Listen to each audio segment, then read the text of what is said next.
Necessitamos, Senhor meu Pai, da tua misericórdia, do teu amor, Senhor meu Pai, sobre nossas vidas, Senhor.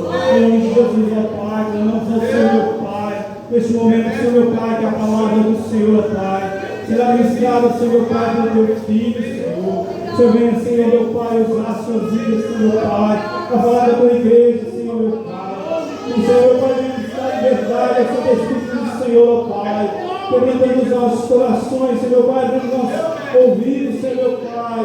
Fala, Senhor meu Pai, ouvir a tua palavra, fortificando a tua palavra, vivendo a tua palavra, Senhor meu Pai, meditar nela dia e noite, Senhor meu Pai, em nome de Jesus, assim oramos, agradecendo ao Senhor meu Deus, Jesus. Aleluia. Glória a Deus. Meus irmãos, na paz do Senhor Jesus. Irmãos, abra sua Bíblia no segundo livro de Reis, a partir do capítulo 18. Glória a Deus, Aleluia. Glória a Deus. Segundo livro de Reis,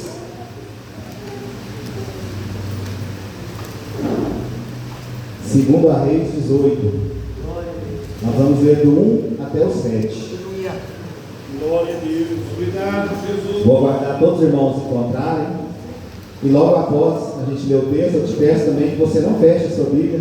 Nós vamos estar lendo outros textos aqui durante a pregação, a palavra. louvado seja o teu santo Eu quero te nome. pedir também a sua atenção neste momento, Glória a Deus. para que você venha ouvir e entender a palavra do Senhor, não porque é o que estou falando, mas porque é a palavra do Senhor. Graças a Deus. Essa palavra é poderosa, ela transforma, ela muda vidas, ela nos alimenta. Segundo Reis 18, motivo de alegria, irmãos. Está aqui também congregando, né, junto com os irmãos, junto com a minha família. Amanhã, dia 16, faz 12 anos que eu aceitei o Senhor Jesus. 16 de março de 2014. Aleluia, Deus. Obrigado, Deus. Foi a melhor decisão da minha vida. Graças a Como Deus. diz a música, a melhor coisa que eu já fiz. Os irmãos encontraram? Amém. Então vamos ler a palavra do Senhor. Diz assim: no terceiro ano de Oséias, filho de Elá, rei de Israel, começou a reinar Ezequias, filho de Acás, rei de Judá. Tinha 25 anos de idade quando começou a reinar e reinou 29 anos em Jerusalém. Sua mãe se chamava Abi e era filha de Zacarias. Fez ele o que era reto perante o Senhor, segundo tudo o que fizera Davi seu pai. Removeu os altos, quebrou as colunas e deitou abaixo o poste ídolo e fez em pedaços a serpente de bronze que Moisés fizera, porque até aquele dia os filhos de Israel lhe queimavam incenso e lhe chamavam Deus Santo. Confiou no Senhor, Deus de Israel, de maneira que depois dele não houve seu semelhante entre todos os reis de Judá, nem entre os que foram antes dele, porque se apegou ao Senhor, não deixou de segui-lo e guardou os mandamentos que o Senhor ordenara a Moisés. Assim foi o Senhor com ele, para onde quer que saía, lograva bom êxito. Rebelou-se contra o rei da Síria e não serviu. Amém. Pode se assentar, irmãos? Mantenha sua Bíblia aberta, por gentileza. Irmãos, quando nós olhamos para o mundo que nós estamos vivendo hoje, quando nós olhamos para a sociedade, quando a gente olha as notícias na internet, jornal, televisão, ou qualquer outro lugar que a gente acompanha o que está acontecendo, muitas vezes, ou melhor, na maioria das vezes, ou em todas as vezes, nós olhamos para o mundo e a gente acha que tem alguma coisa errada com o mundo. Parece que o mundo está funcionando de um jeito que não foi para ele funcionar. Moralmente, apesar da ciência ter evoluído, a gente ter conseguido muitas tecnologias, muitas coisas estarem melhores, moralmente, o mundo está caído. O ser humano ele atingiu um nível de perversidade que a gente olha e a gente não acredita nas coisas que o ser humano, que nós somos capazes de fazer. A verdade, ela tem sido relativizada muitas vezes. Politicamente falando, o mundo está perdido. Aquelas pessoas que deveriam nos defender, que deveriam nos representar, que deveriam ser exemplos para nós, essas pessoas são as que mais nos enganam. Espiritualmente falando, o nosso mundo está tomado pela idolatria, o sincretismo, que é a mistura das coisas. As pessoas elas estão andando como ovelhas que não têm pastor, perdidas. A pessoa vai na igreja, vai no centro, ela faz tudo aquela mistura e acha que está tudo bem, está tudo normal. Você fala de Jesus, a pessoa, não, eu já conheço Jesus. O cenário, irmãos, é quase desesperador. E se você segue a Jesus verdadeiramente, se você crê com honestidade, o nosso pensamento é: o que eu vou fazer? Onde que vai parar tudo isso? O que vai ser de nós? Mas quando nós olhamos para um texto bíblico, como esse que nós lemos agora, nós vemos exemplos de pessoas que viveram em épocas que a situação estava igual ou pior a que a gente está vivendo hoje.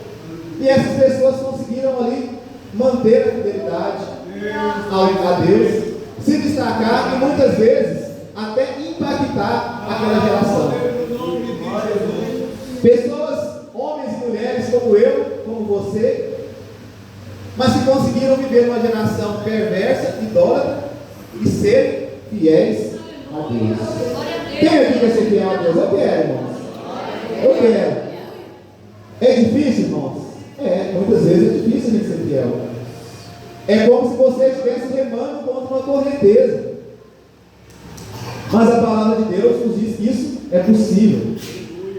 Quando Ezequias assumiu o trono, a situação moral, política e espiritual da nação de Judá não estava tão diferente da nossa, irmãos. E eu arrisco dizer que ele era um pouco pior, porque ele era o rei, a responsabilidade era dele. E muito daquilo que eles estavam vivendo, a culpa era de quem? Do pai de Ezequias, Acás, que reinou antes dele. Ele não foi um rei perfeito, mas a história dele, que nós vamos falar aqui hoje, pode ajudar eu e você também sermos fiéis ao Senhor. A nos comportarmos de maneira diferente do resto do mundo nessa geração que nós estamos vivendo. Lá em 1 Tessalonicenses 5:21 diz assim: examinai tudo e retei o que é bom. Então, apesar de ele não ter sido um rei perfeito, o nosso objetivo aqui hoje, e eu creio que nós vamos atingir esse objetivo, é tentar aprender com os acertos de Ezequias e também aprender com os erros dele, o que fazer e o que não fazer. Os irmãos me perdoem se eu falar Isaías no lugar de Ezequias, porque eu fui escrevendo e toda hora eu escrevia um, falava o nome de outro. Mas vamos ver aqui que Isaías ele foi contemporâneo de Ezequias.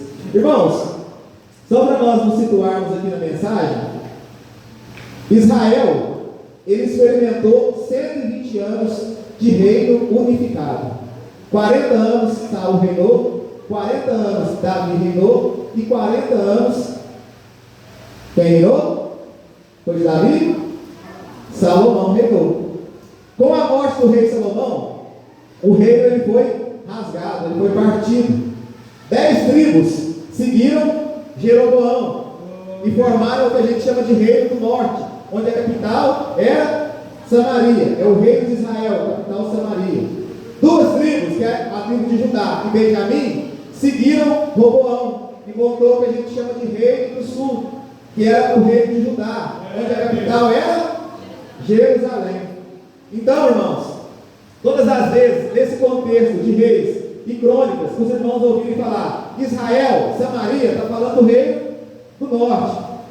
Todas as vezes os irmãos ouvirem falar nesse contexto de Judá, Jerusalém, está falando do reino do sul. Nós tivemos reis do reino do norte, reis do reino do sul. Profetas que profetizaram no reino do norte e profetas que profetizaram no reino do sul. Por exemplo, Elias e Eliseu profetizaram no reino do norte. Isaías e Jeremias profetizaram no reino do sul. Dos reis de Israel, do reino do norte, alguns serviram a Deus do reino do sul alguns reis do Reino do Sul, alguns serviram a Deus, outros não serviram a Deus. Do Reino do Norte, nenhum rei serviu a Deus, nenhum rei foi fiel ao Senhor. Ezequias, ele foi um rei do Reino do Sul, de Judá, e contemporâneo ao reinado de Ezequias, a Assíria, ela veio até o reino de Israel, o reino do norte, e levou parte da população para a Síria, e trouxe outras pessoas, outros reinos, outras culturas, para morar ali em Samaria. Por isso que houve essa mistura entre o povo de Samaria, e por isso que os judeus também não gostavam tanto dos samaritanos, porque eles não eram um povo puro, uma nação pura, houve uma mistura. E Acás, que era o pai de Ezequias, que reinou 16 anos antes dele, fez também o que era mal ao Senhor. Ele adorou os deuses, ele fez acordo com os assírios, ele tirou os tesouros do templo, ele queimou o próprio filho em oferenda a outros deuses. A idolatria do tempo de Acás, ela estava do trono até o povo, era estrutural no reino. O povo adorava os deuses gentios e adotavam as práticas pagãs. Foi essa nação que Ezequias herdou, foi essa nação que Ezequias deu início ali ao seu reino, com 25 anos de idade. Mas, mesmo herdando esse reino, a Bíblia nos diz que ele foi um exemplo para nós de fidelidade a Deus. Já aqui no versículo 3, diz que ele fez o que era reto perante o Senhor. Ele removeu os altos, ele quebrou as colunas, ele deitou abaixo o poste ídolo e fez em pedaços a serpente bronze que Moisés fizera. Porque até naquela época as pessoas estavam o quê? Adorando a serpente bronze. E a Bíblia diz que ele confiou no Senhor, de maneira que depois dele não houve nenhum outro semelhante a ele. E ele se apegou ao Senhor e não deixou de segui-lo e guardou os mandamentos. Irmãos, mesmo Ezequias tendo herdado um reino todo corrupto, ele foi um exemplo de fidelidade no meio de toda aquela sujeira. A Bíblia, irmãos, nos exorta também a sermos fiéis. Assim como Ezequias foi um exemplo de fidelidade, a Bíblia nos exorta a mim e a cada um de nós sermos também exemplos de fidelidade. Mas por que a gente tem que ser fiel? Por que nós devemos ser fiéis a Deus?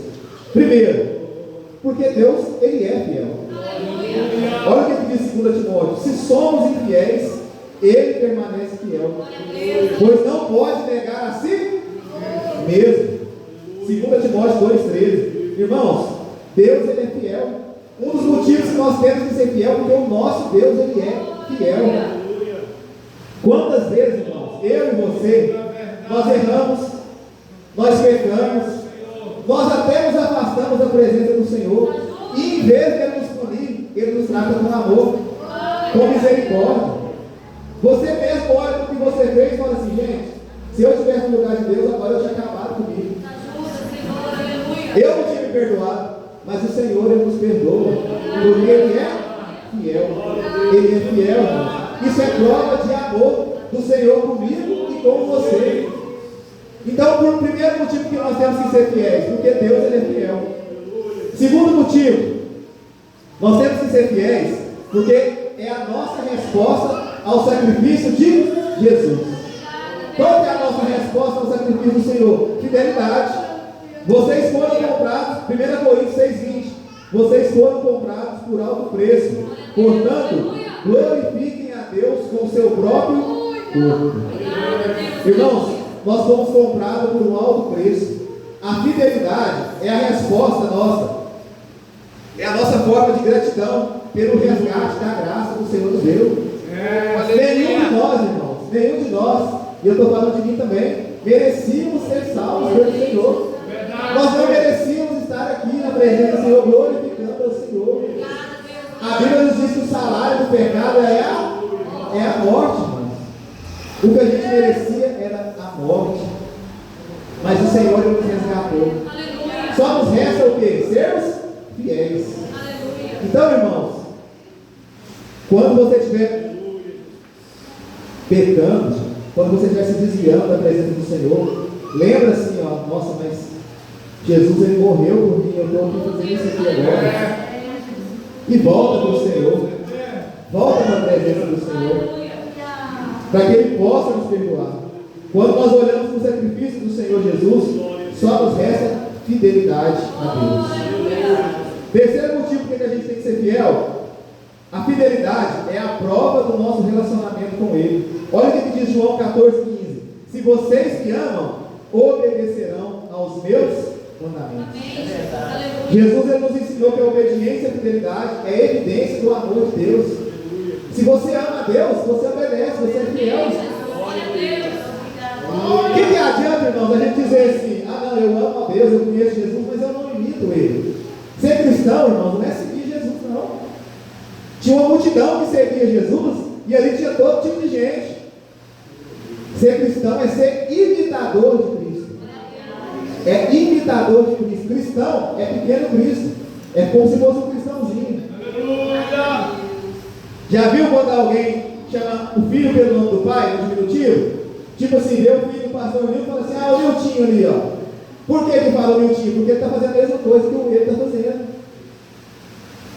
Isso é ser cristão, imitador de Cristo, imitador do Senhor. Então, se nós amamos a Deus, nós somos fiéis. E por último, o motivo por que nós temos que ser fiel. Mateus 25:21. Muito bem, servo bom e fiel. Você foi fiel no pouco e eu sobre muito o colocarei. E o porém sobre muito. Irmãos, a fidelidade ela traz recompensa. A fidelidade ela traz recompensa. Obrigada, Deus, aleluia. Obrigado, Deus. Aquele que quer viver uma vida de fidelidade, irmãos, nem sempre é fácil. Não é fácil ser fiel. Muitas vezes existe coragem de nós de fazermos coisas que ninguém fez, coisas que nós não estamos acostumados a fazer, coisas que às vezes nós nem queremos fazer, porque vai nos colocar em situação difícil. Mas olha o que Ezequias fez. A nação adorava outros deuses. Ele foi lá e removeu os postes ídolos. A nação estava adorando a serpente de bronze. Ele foi lá e quebrou. A nação estava indo lá adorar no alto, no outro templo que eles tinham feito. Ele foi lá e desfez tudo. Vocês acham que ele ficou popular com a população? Você acha que tinha a maior parte da população que estava adorando a Ezequias? Estava gostando dele, não estava, irmãos. Ele teve que ter coragem para chegar lá e fazer uma mudança. E muitas vezes, para nós sermos fiéis ao Senhor,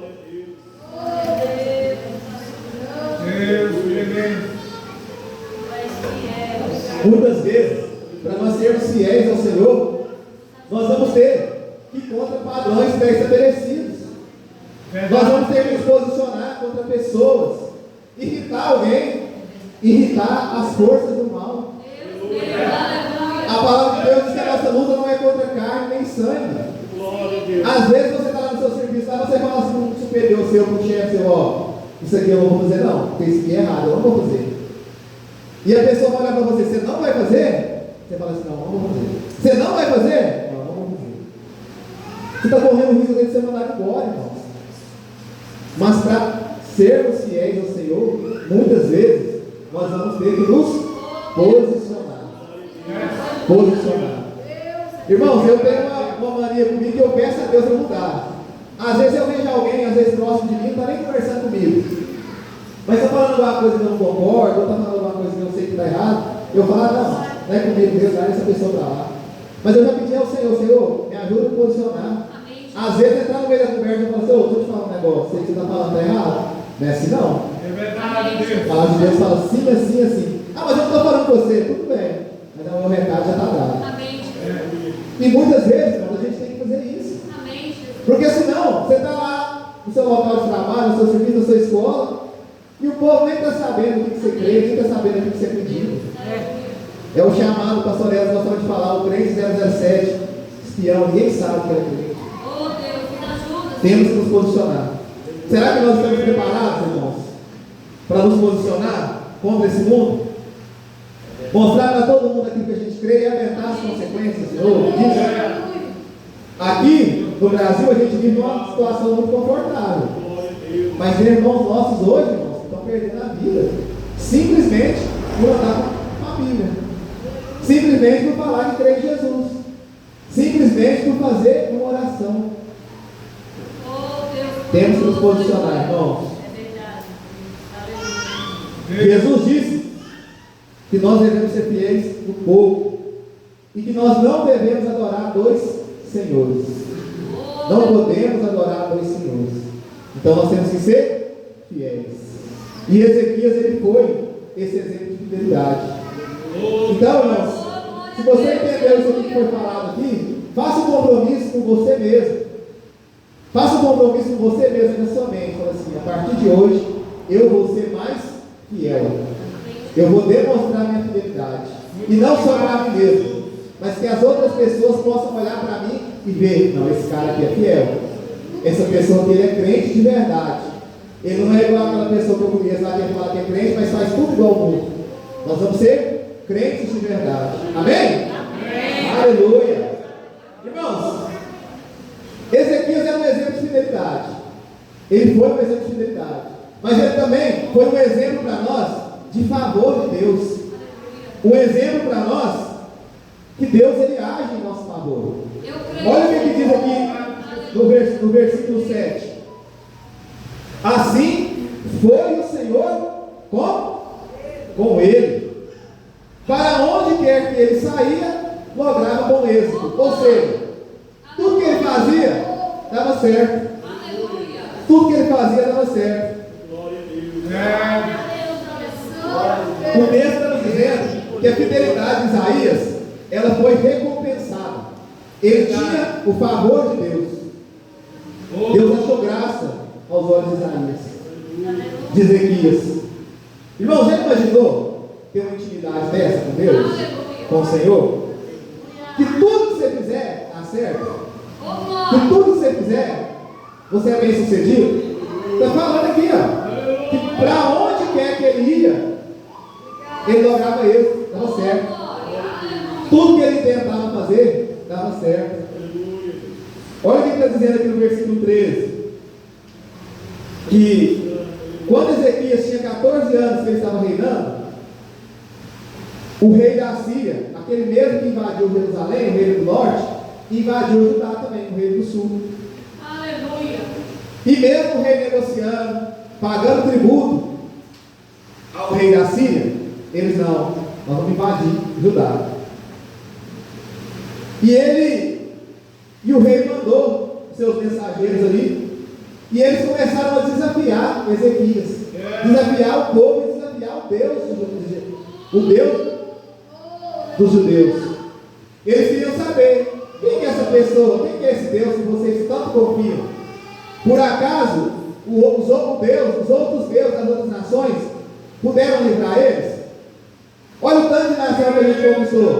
Todos eles tinham Deus, e o Deus deles não livrou nenhum deles. Vocês acham que o Deus de Israel, o Deus de vocês, vai livrar vocês também? Não vai. Não vai. Lá no capítulo 19, versículo 1, diz que Ezequias rasgou as suas vestes. E lá no versículo 14, 19, 14, fala que ele fez uma oração. Olha o que diz a oração de Ezequias. Tendo Ezequias recebido a carta dos mensageiros, leu-a. Então subiu à casa do Senhor e estendeu perante o Senhor.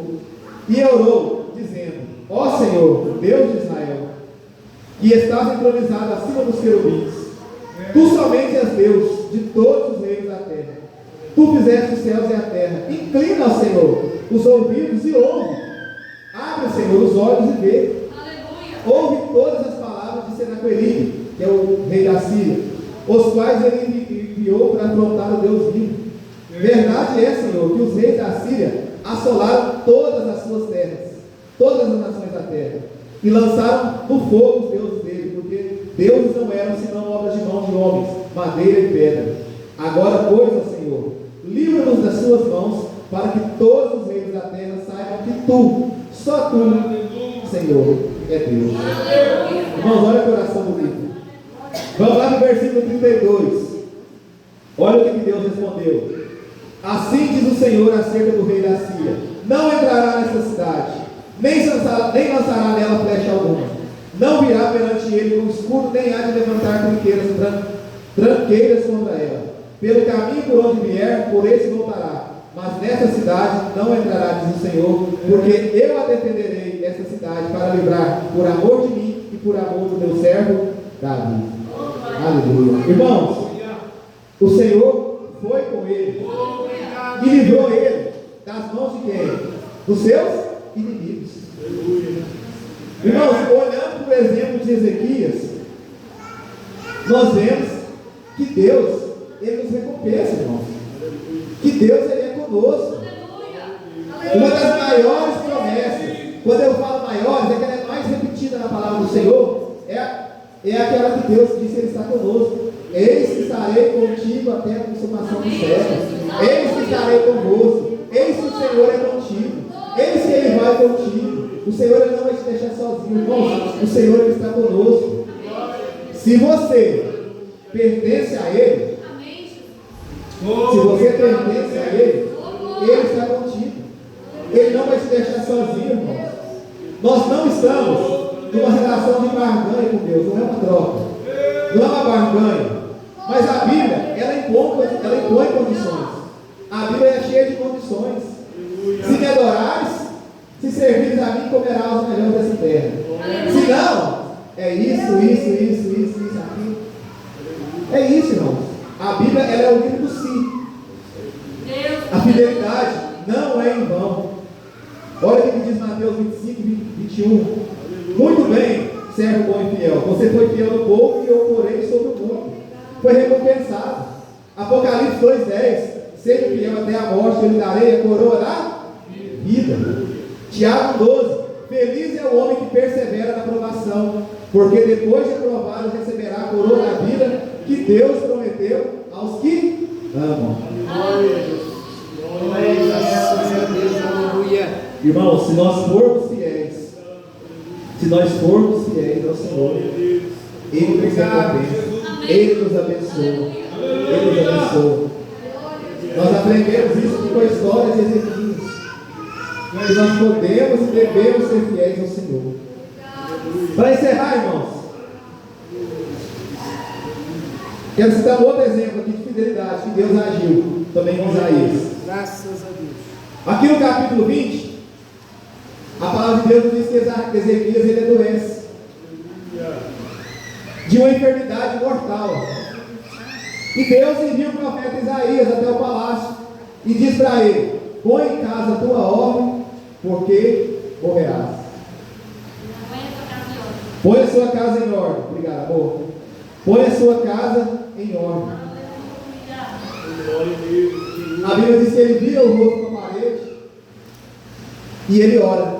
Olha a oração dele: Senhor, lembra-te, peço de que andei diante de ti com fidelidade, com interesse de coração, e fiz o que era reto aos teus olhos, e chorou muitíssimo. Ele não pediu: Deus me cura, tira essa enfermidade. Não, irmãos, ele foi fiel durante o momento que ele não estava doente. Ele serviu ao Senhor. Agora ele só falou assim: Senhor, lembra que eu fui fiel? Lembra que eu fui fiel, Senhor? Que eu fiz o que era reto aos teus olhos. Quem de nós hoje pode sinceramente fazer uma oração dessa? Senhor, lembra-te que eu fui fiel, que eu fiz o que era reto aos teus olhos, e chorou muitíssimo. A palavra de Deus diz que antes que o profeta saísse da cidade, Deus falou para ele assim: volta, fala para o rei que eu ouvi a oração dele e ele vai viver. Irmãos, que coisa maravilhosa. Que coisa maravilhosa. O profeta volta e fala assim: Deus te concedeu mais 15 anos de vida. Aleluia. Aleluia. Mais 15 anos de vida. Irmãos, a fidelidade, ela é recompensada. Vamos ser fiéis, irmãos. Vamos apegar esse Senhor. Só que, como a gente falou no início, Isaías não era um rei perfeito.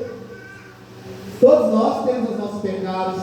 Todos nós temos as nossas dificuldades. E depois que ele foi curado dessa doença, o rei da Babilônia, que seria a próxima nação a governar o mundo depois da Síria, envia mensageiros para se alegrar com Ezequias. E a Bíblia fala que Ezequias pegou aqueles mensageiros, entrou no palácio, entrou no templo e mostrou tudo para eles. Tudo. Mostrou tudo. E o profeta pergunta: quem eram essas pessoas que vieram a ti? Vieram da Babilônia. O que eles viram? Ih, viu tudo. Não tem nada aqui que eles não viram.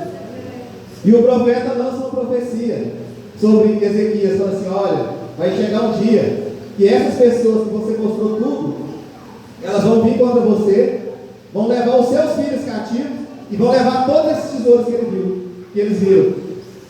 Quando a gente lê só aqui em Reis, parece estranho. Você fala assim: nossa, mas só porque ele mostrou a casa dele? Olha, mas quando a gente lê lá em 2 Crônicas 32 e 31, diz assim: contudo, quando os embaixadores dos príncipes da Babilônia lhe foram enviados para lhe informarem dos prodígios que se deram naquela terra, Deus o desamparou para prová-lo e fazê-lo conhecer tudo o que estava no seu coração. Ezequias não mostrou os tesouros da casa para glorificar a Deus. Ele mostrou os tesouros da casa para impressionar os babilônios com o poder dele, com a riqueza e com a cura dele. Irmãos, nós temos que ter cuidado com a nossa vaidade. A Bíblia fala assim que o coração do homem é enganoso, e muitas coisas que estão no nosso coração nós não devemos pôr para fora. Uma das frases mais mentirosas que tem no mundo é essa: segue o seu coração. Segue o seu coração. Se o seu coração está falando isso aí, vai. Não vai não, irmãos. Não vai não. A palavra de Deus diz que o nosso coração ele é enganoso. Enganoso. Cuidado com o que está dentro do seu coração. Cuidado com o orgulho. Cuidado com a autoglorificação. Irmãos, nós não temos que fazer nada para nós nos autoglorificar, para nós dizermos que a gente é bom. Se você é bom em alguma coisa, deixa outra pessoa reconhecer que você é bom. E quando a pessoa te elogiar, você fala: irmão, obrigado. Mas você não fique se glorificando, dizendo: eu sou bom, não faz isso não, irmãos. Olha o que diz Tiago 4,6: Deus se opõe aos orgulhosos, mas concede graça aos humildes. Aos humildes. Tudo que Ezequias tinha, tudo que estava no templo, tudo que estava na casa dele, irmãos, é de Deus, era de Deus. Tudo que eu tenho é de Deus. Se eu tenho uma esposa que linda e abençoada, é Deus que me deu. Se eu tenho filhos abençoados, é o Senhor que me deu. Se eu tenho trabalho, é Deus que me deu. Se eu tenho saúde, irmãos, para levantar todo dia de manhã e correr, treinar e fazer qualquer coisa que eu gosto, é porque Deus é que nos deu, irmãos.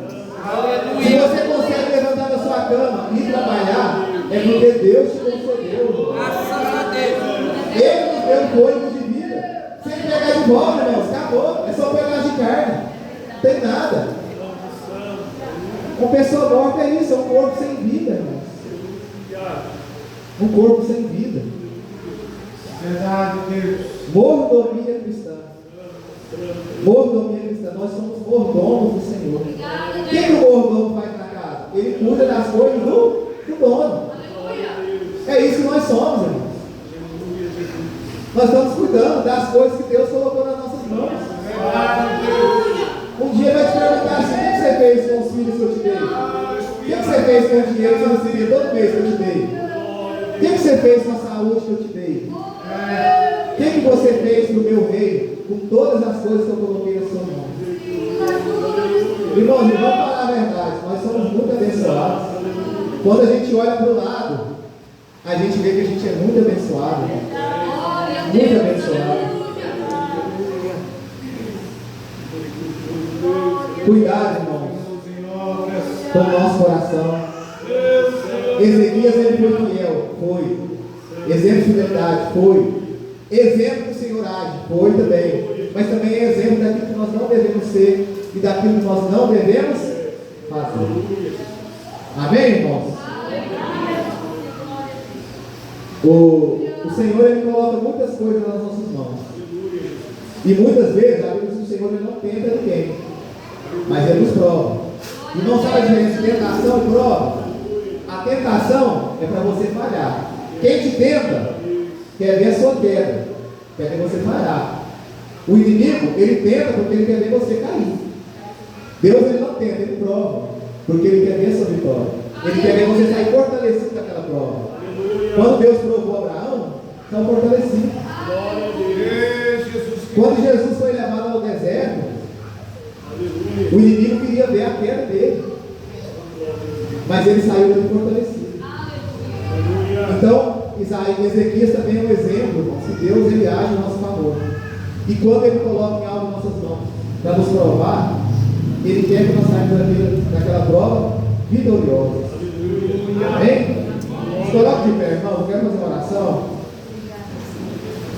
Se tem alguém aqui essa noite que ouviu, se tem alguém aqui essa noite que ouviu essa palavra, que entendeu que nós devemos ser fiéis ao Senhor e que o Senhor nos recompensa, e entendeu essa palavra e fala assim: não, eu ainda não faço parte da família de Deus, mas eu quero receber, eu quero ser fiel a esse Deus, eu quero viver isso que Ezequias viveu, eu quero viver isso que todos nós aqui estamos vivendo, estar na presença do Senhor. Se tem alguém que quer ter uma nova vida no Senhor hoje e quiser vir aqui à frente receber esse Deus como Senhor e Salvador da sua vida, vem aqui na frente, nós vamos orar por você, e você vai repetir umas palavras simples, mas que tem uma grande profundidade. Se você quer viver uma vida diferente, se arrepender dos seus pecados e viver uma vida nova no Senhor, o momento é agora. Se você já creu no Senhor, está afastado do Senhor e quer também se reconciliar com Ele essa noite, o momento é agora. Nós vamos orar por você essa noite. E você vai fazer parte dessa família. Não é essa família só aqui não, irmão. É da igreja invisível do Senhor, que é a reunião de todos os salvos que já existiram, que existe e que ainda vai existir em todos os lugares da terra. Tem alguém com o Senhor Jesus essa noite? Amém. Amém. Irmãos, vamos orar. E eu quero pedir nessa oração que o Senhor ele venha guardar essa palavra no seu coração, para que, assim como aconteceu com a semente da parábola, essa palavra seja aquela semente que caiu numa terra que frutificou, e que essa palavra no seu coração não seja como aquela que foi levada pelos pássaros ou foi sufocada. Amém? Vamos orar. Senhor nosso Deus e nosso Pai, Pai amado, em nome do Teu Filho Jesus, esta noite, Senhor, eu te peço que o Senhor venha guardar essa palavra no nosso coração, Senhor. Pai amado, eu ouvi essa palavra, eu entendi essa palavra, Senhor. Agora eu quero consolidar essa palavra no meu coração, Senhor. Pai, obrigado, Senhor, pelo Senhor ter me concedido a oportunidade, Senhor, de ter entrado aqui esta noite para ouvir a Tua palavra, Senhor. Pai amado, quantas pessoas, Senhor, poderiam estar aqui ouvindo a Tua palavra, Senhor, mas estão em tantos outros lugares, Senhor, fazendo tantas outras coisas, Senhor, e não estão aqui, Senhor, recebendo o pão do céu, que é a Tua palavra, se alimentando da Tua palavra, Senhor. Pai amado, obrigado pela oportunidade, Senhor, de estar aqui, Senhor, dividindo a Tua palavra, Senhor, aprendendo mais de Ti, Senhor, esta noite, Senhor. Pai amado, muito obrigado, Deus. Espírito Santo de Deus, continua falando aos nossos corações, Senhor. Não só hoje, Senhor, mas durante toda essa semana, Senhor. Senhor, é promessa do Senhor que a Tua palavra ela não volta vazia, Senhor. Então que essa palavra venha frutificar em nosso coração esta noite. Muito obrigado por tudo, Senhor, em nome de Jesus. Amém e amém. E eu agradeço a oportunidade em nome de Jesus.